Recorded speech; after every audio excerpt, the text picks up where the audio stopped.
You probably didn't expect to see this thing today, and that is not that I'm super excited to work on this thing, because I'm not. I'm really tired of it, but I also am very frustrated that I can't make it work.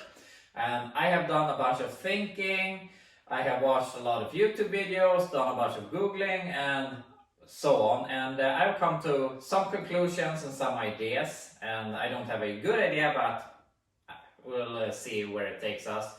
First off, I have decided that I'm not going to put a carb on this thing.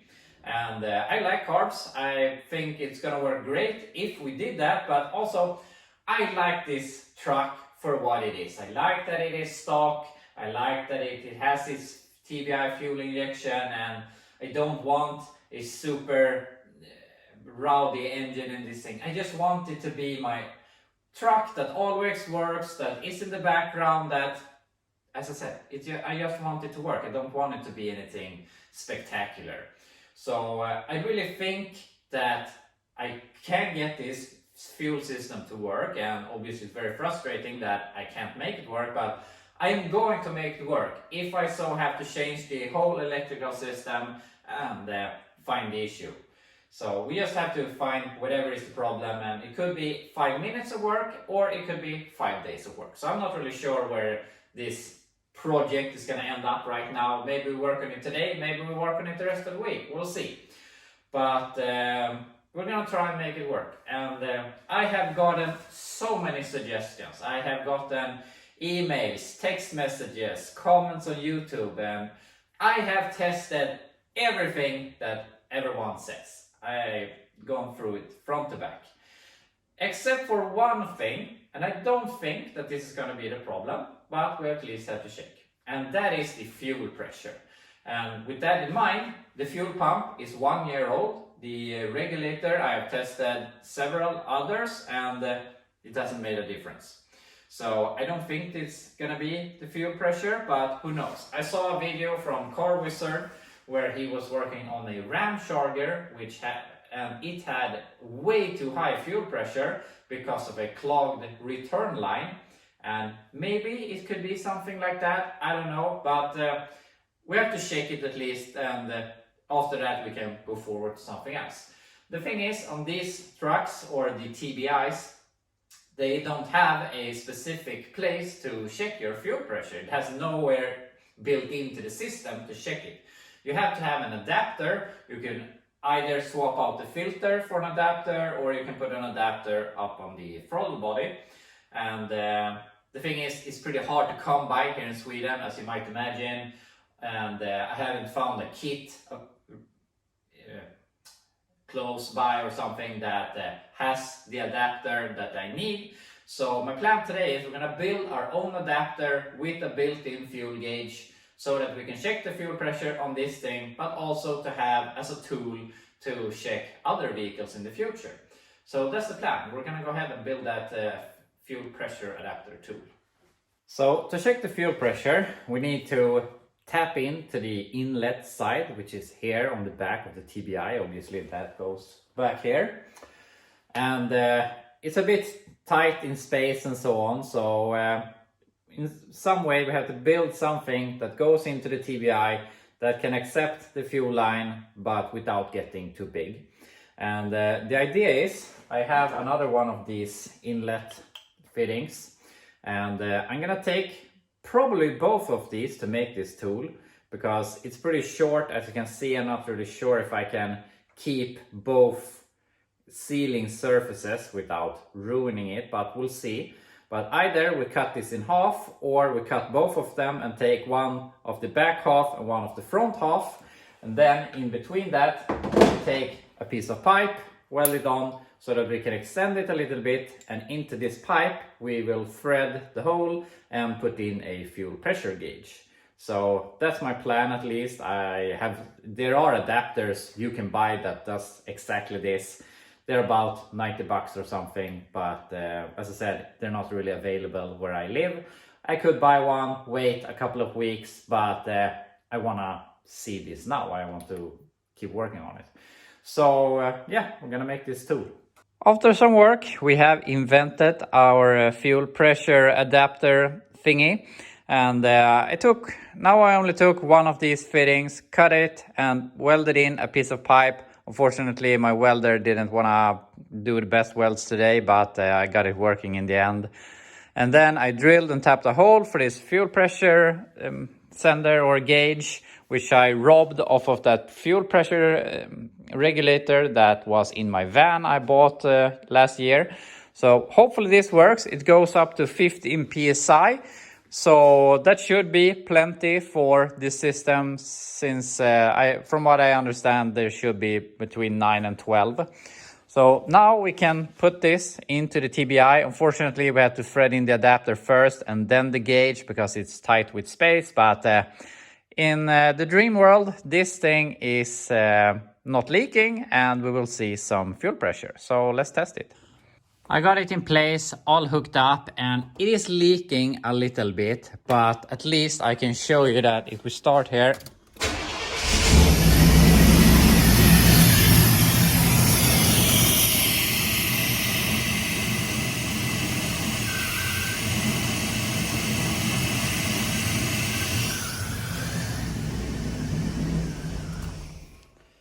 We have 12 psi of fuel pressure, and I could see a little bit of dip there, but that gives me another theory about the power. There's something about the power. I mean, the engine stalls down, obviously the pump starting pushing a little bit less. I just feel there's some sort of power draw somewhere. I don't know what it is, but from what I can see here, there's no problem with the fuel pressure, fuel pump, regulator, return line, anything like that. So I would have hoped to find an issue, because issues we can solve, or what we know isn't a problem we can solve, but fortunately it's back to the drawing board. But it was interesting to see, at least. So obviously we didn't have a problem with our fuel pressure. So I will continue looking here, and I have been troubleshooting the ECU here.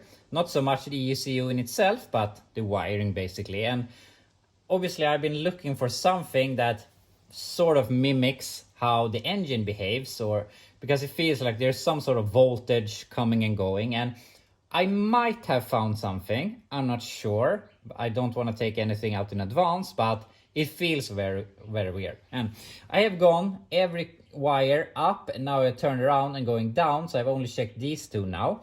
And the upper ones here are for the injectors, and here I found something. So if I put this onto here, you can see that we have ground 0.0 volts, and if we turn on the ignition, we have 11.4 volts. And I gotta say, it feels a bit, I mean, it starts, and when it's charging has 14 volts, but it feels a bit low when we're working like this. But I don't think that's an issue. But at least keep in mind, we have 11.4 volts here. Now we have 11.8, stable, nothing happens. And if we start it, listen now. First off, there's some sort of disturbance that makes this sound, and you can see this is flopping everywhere. There's a P coming up here. I've never seen that P. We're at 14, then we're at like 0. I've seen 50 here at one time. It's just bouncing back and forth, and there 52, I could see it. And I don't think it should behave like this. Obviously, I'm not sure. I'm tempted to pulling the ECM on the Suburban, not to take it, but to do the same test on that and see if it behaves the same way. But I can't imagine that anything would like to work with those sort of readings. So I feel that we might be onto something. I'm not going to take anything out in advance, but how I understand it, these two wires go from here to the injectors. The injectors have two wires, and obviously this goes to one of the other, and then they have another wire that then splices together and then goes away and then splices together again with a general feed line wire. So I'm not sure where the problem might be. Might not be the wires in itself, but I'm gonna go ahead, trace the wires, see what happened, or if I can find anything weird or so, or maybe it's the feed in itself. Maybe I have some wires that are coming apart. I don't know, but I just have a hunch that this might be the problem. And if it wasn't for, I have the this is the original ECM for this, and I mean, I've tested both obviously, so otherwise I would probably assume it was the ECM, but obviously it's not in this case. It runs as bad with both of them. So yeah, let's start tracing some wires and see if we can find a problem. So I'm starting to look for problems here at the TBI with the fuel injectors and so on, and I have realized something, and yeah, I just want to show you. You can see I have two wires pushed in here so that we can measure, and blue and green are the same wires that we have inside the cab. Red and white are the feeds that somewhere is spliced together, and then they splice together to every other positive feed for everything. So if I start here now, and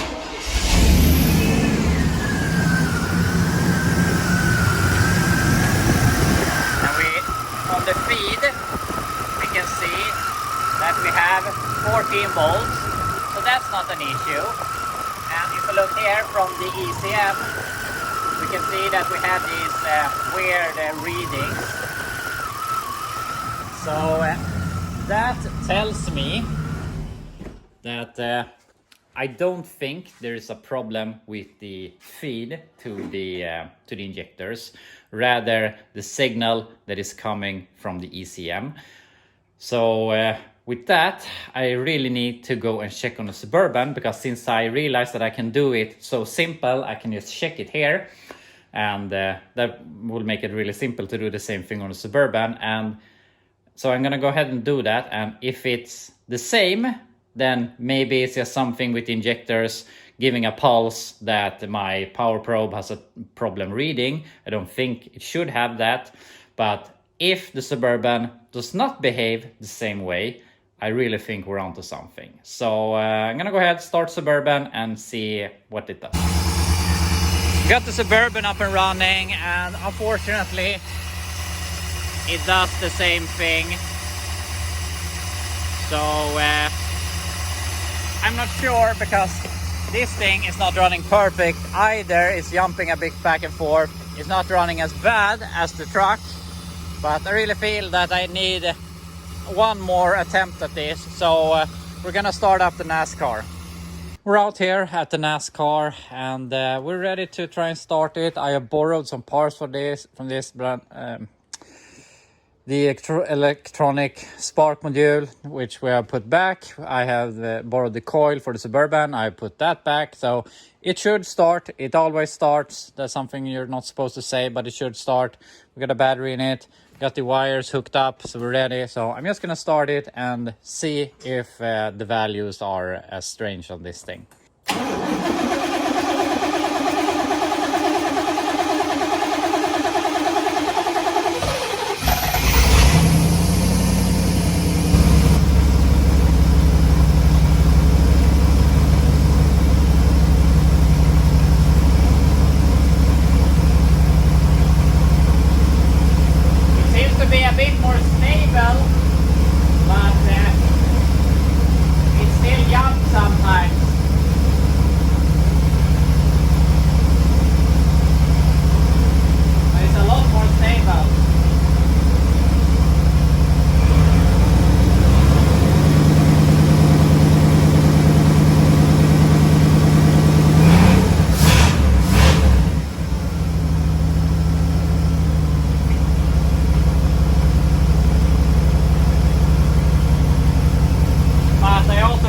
This thing isn't running perfect either, so I don't know.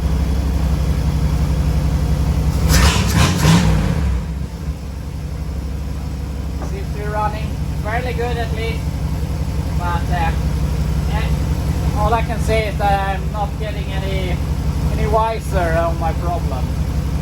As usual, something I found I was hoping is the problem turned out to be, I think, what it should be. I think it's really weird how it fluctuates, but I've tested 3 vehicles, all of them do the same, and 2 of them are running a lot better than this one is. So I don't know, but I guess we just have to keep on troubleshooting. I am going to go ahead and continue down as I was doing, check if I can find anything else alarming on these wires, and then we have to think if I can do something else. I've gone through every wire here and I can't find any other thing that I think is obvious. The only thing is what I have it on here is the purple and white wire, which is the distributor reference pulse. And if we start the truck, you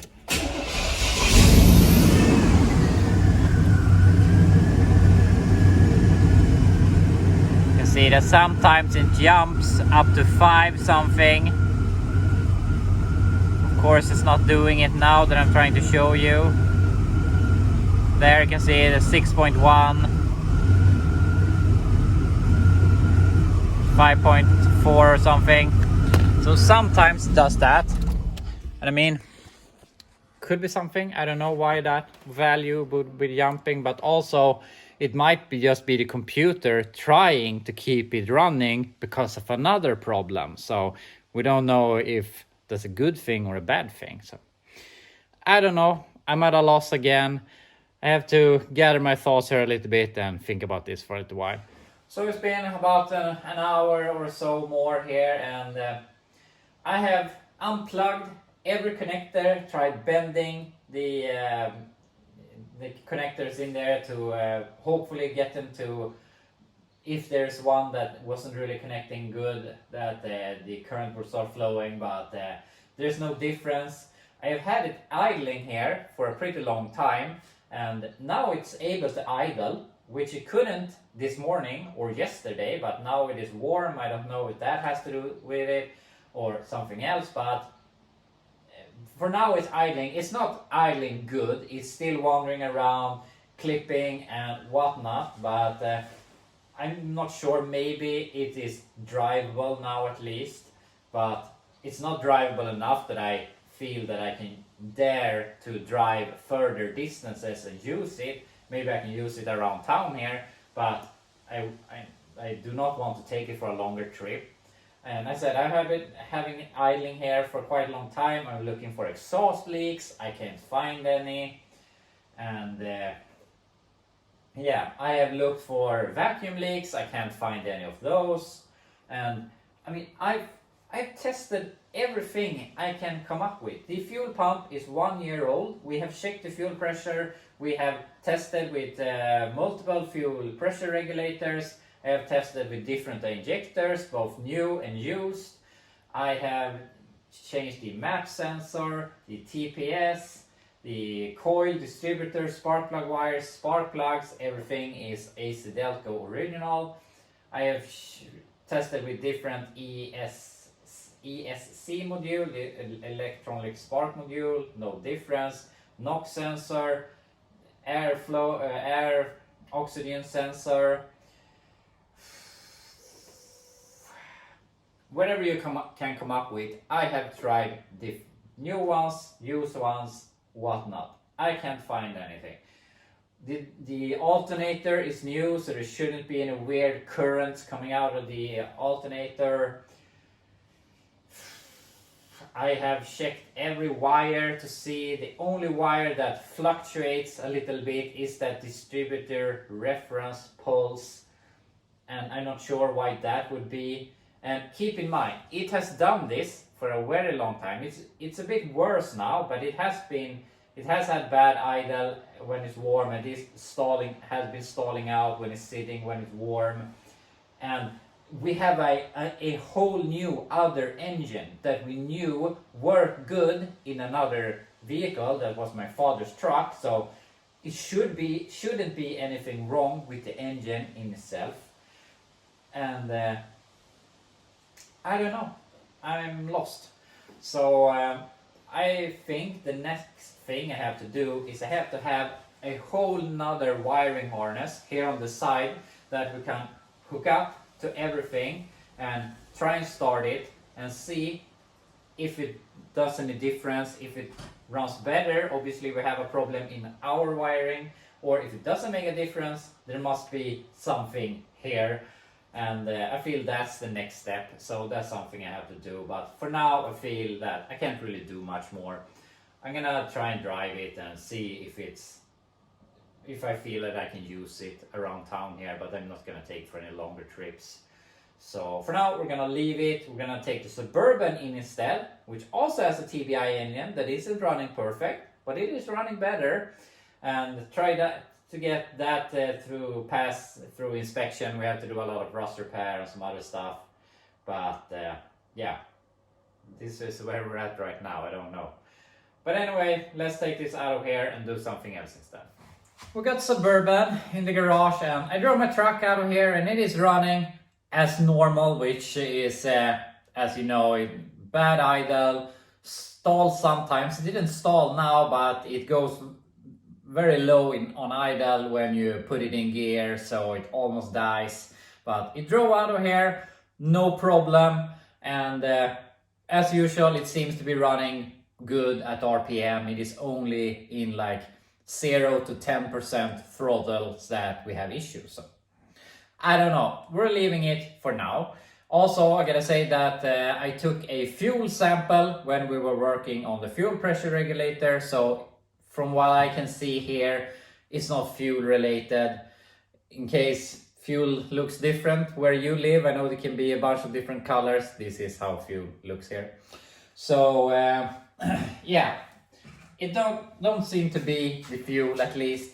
So I'm just gonna leave it for now. So instead, we're gonna work on something else with the throttle body or TBI injection. Thankfully, this is running better, not perfect, but also we don't really have to focus too much on the engine. I'm waiting for an alternator. It doesn't have one right now, so that we can hook up the belt and so on. And if we do that, I can drive it and use it at the same time as we work on it. But we have to do a bunch of stuff to make it pass inspection. Maybe we have to change the windshield. It's a bit, you can't have a crack in your line of sight, but we don't really have that here. But I think there's a rule, it can't be cracked from one side to the other, which it is. So I don't know if they're gonna fail us on that. We could try. If we have to change it, we have to do some rust repair to the lower corners of the windshield frame. And that's basically the biggest problem with this thing. It's rust. We have to do both rockers from scratch, since I can't find any here in Sweden, and it seems to be hard to get them shipped here. And there's also some issues at the back doors, the brace that goes all along the bottom there. So there's a bunch of rust we have to attend, unfortunately, but we're not going to be able to start with that today. So I want to look into something else, and that is the vibration. This has a pretty bad vibration, and I don't think it's the wheels, because if I go out at an intersection and hammer on it, it vibrates a lot. But if I accelerate a little slower, it doesn't vibrate as much, or basically nothing at all. So I really think it's something in the driveline, and my biggest guess right now is one of the U-joints. I have felt the drive shaft like this and it feels firm, but it might be seizing up one of the U-joints. So I want to remove it, see if we can find other problems, and maybe I have some U-joints, otherwise we can order them. So let's look at the drive shaft. I removed the drive shaft from rear axle, and now we can check our rear U-joints, because we have a center bearing and another U-joint there in the front. If we look at these, we can determine that it is the original ones, and they are not greasable, unfortunately. And I mean, it moves around freely, no problem. So that's nothing to complain about. Same thing here, I can move this around without an issue. So I was hoping for something concrete, so that we could just find a problem and fix it, but apparently not. So we have to remove the center bearing here to check the front U-joint. but I don't have high hopes. But there is one other thing here in the front. I don't think that this is the issue, but I mean, it can't help to fix it. Obviously, here we have our engine mounts. We have the rubber part here on the cross member and the, I think it's called the clamshell on the engine. And on this side, you can see there is something missing. So somehow that bolt has broken because the other half is still in it. And we can see that the engine has fallen down a bit, if we could say so. And I mean, it's not good, but I don't think it's a big issue. It is resting on these tabs here, which it is doing here also where we have the bolt. So obviously I'm gonna put a bolt in there, but I don't think that's our culprit. But anyway, we're gonna check the rear U-joint, or the front U-joint I mean, then we're gonna put a new bolt in here. Got the drive shaft out of the truck, and unfortunately one of the bolts snapped, so I have to fix that. And it's weird how these two bolts were really stuck. One of them broke.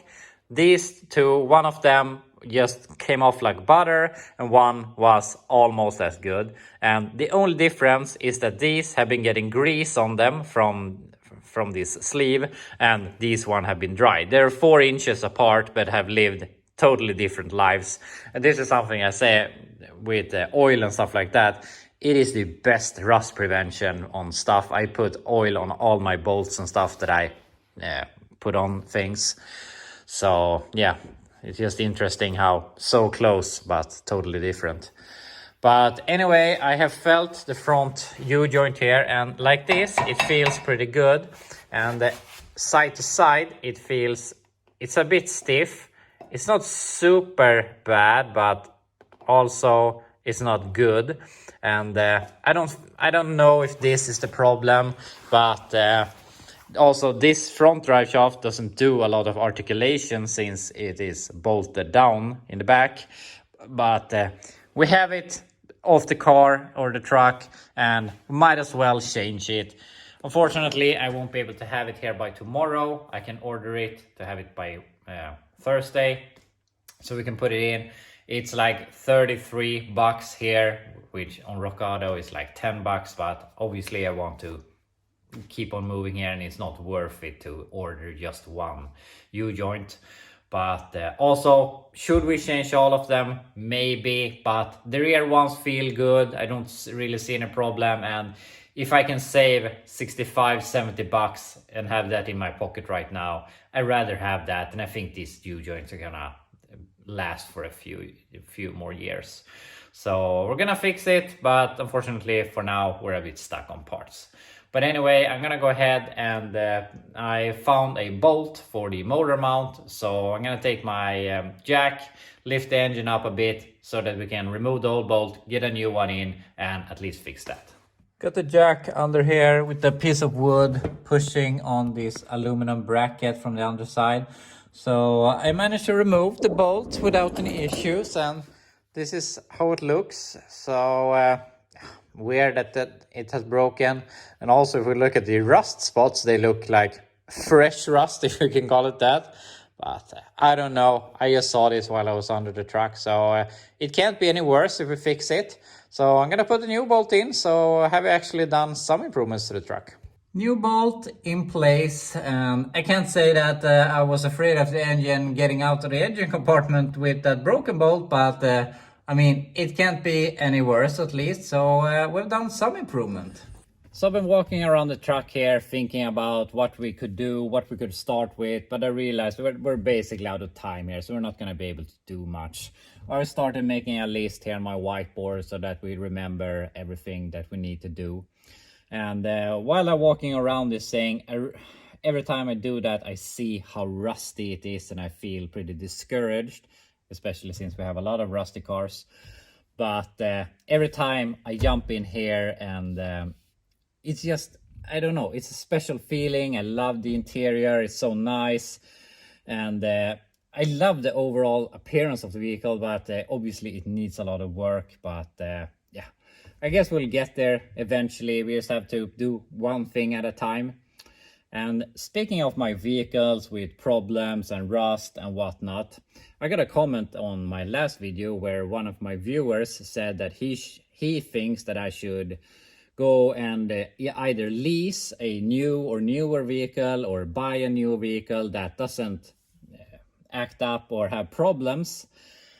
And I understand that some people might think that I should have a decent vehicle, but the thing is, the situation I'm in right now is actually one of my dreams I've had for quite a few years.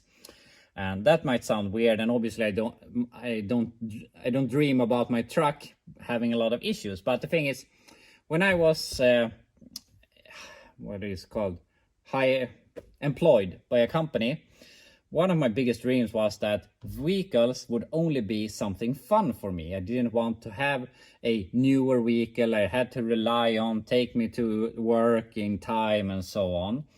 And now I am actually at that point where the only thing a vehicle needs to do for me basically is drive the kids to school and back home again, and then I can work on them and do whatever I want.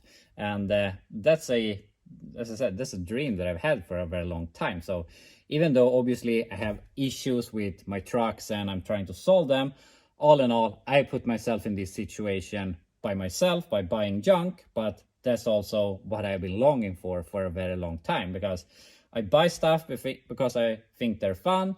I do what I think is fun to them, and then I can sell them or enjoy them or do whatever. But all in all, I mean, I'd rather have problems with shitty trucks or have problems with payments on a newer truck that hopefully works. And all in all, I mean, I don't use my truck for towing all that much. And when I do, I go a maximum of 3 hours away from home, because most often I have to leave the kids, pick up the kids. So 3 hours there, 1 hour loading, 3 hours back, pick up the kids basically, and I'm done. So I don't really need that vehicle that can go hundreds of miles to pick up something and then go 100 miles home. So, I mean, I don't really see the use. Obviously, it would be nice to have a newer vehicle, but I have tested what I think is a newer vehicle, and I realized that they have problems also. You have to have such a new vehicle to have warranty and stuff like that, and then it is so expensive. And something I have realized during my last years here is that I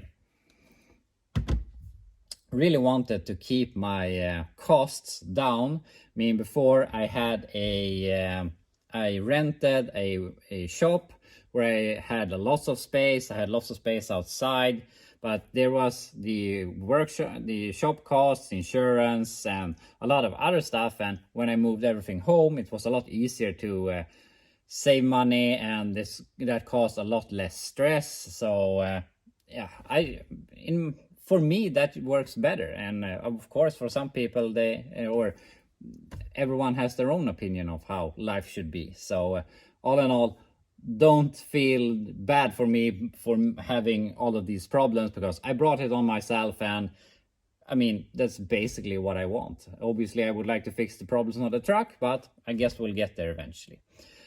But anyway, that will be all here for today. I hope you enjoyed watching, and I will be back to you tomorrow with some more progress on the Suburban.